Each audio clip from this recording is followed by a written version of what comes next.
ये क्या कर रही हो तुम कश्यप? तुम यूनिवर्सिटी जा रही हो? तुमने हालत देखी है अपनी?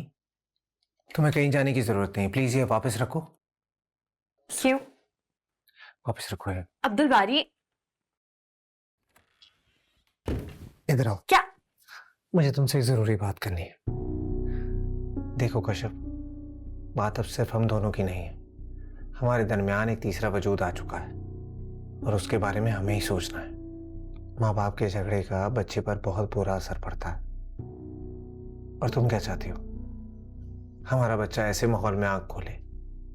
जो जान अभी तक इस दुनिया में आई भी नहीं है, तुम्हें उसकी इतनी फिक्र है, लेकिन जो वजूद तुम्हारे सामने है उसकी कोई परवाह नहीं है।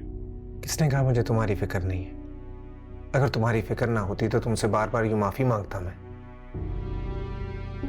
पूरी रात सो नहीं सका हूं मैं, सिर्फ इस बच्चे के बारे में सोचता रहा हूं। इसके आने का सुनकर ही मेरी फीलिंग चेंज हो गई है। लेकिन तुम में कोई तब्दीली क्यों नहीं आ रही कश्यप? क्यों तुम अब भी मुझसे उतने ही दूर खड़ी हो? मेरे लिए ना सही, हमारे होने वाले बच्चे के लिए सही। खत्म कर दो ये गुस्सा, प्लीज ठीक हो जाओ।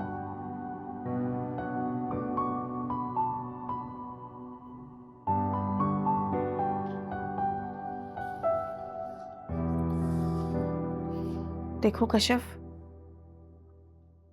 बस अब बहुत हो गई नाराजगी।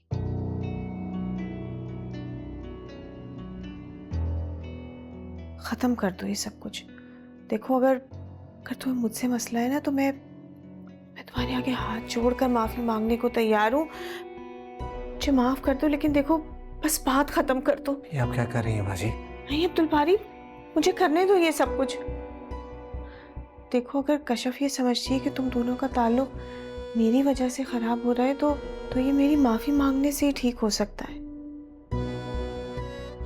देखो, मैं नहीं चाहती कि तुम दोनों अपना इतना कीमती वक्त मेरी वजह से लड़ झगड़ कर आपस में गुजारो। औलाद बहुत कीमती नेमत होती है कश्यप, और अल्लाह ने बहुत ज्यादा करम किया है तुम पर। उसी के सदके भूल जाओ सब कुछ और आगे बढ़ो, वरना तुम्हारे अंदर का ये गुस्सा और फ्रस्ट्रेशन तुम्हारे अपने बच्चे पर बहुत बुरा असर डालेगी। और मुझे यकीन है कि तुम भी ऐसा तो नहीं चाहती होगी। तुम दोनों आपस में खुश रहा करो, इसके अलावा मुझे और कुछ नहीं चाहिए।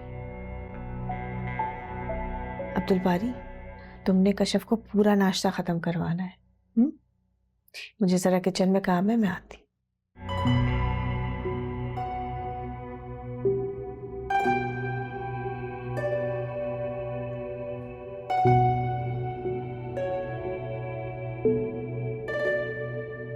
अब प्लीज खा लो। देखो कितनी मोहब्बत से तुम्हारे लिए लेकर आई है।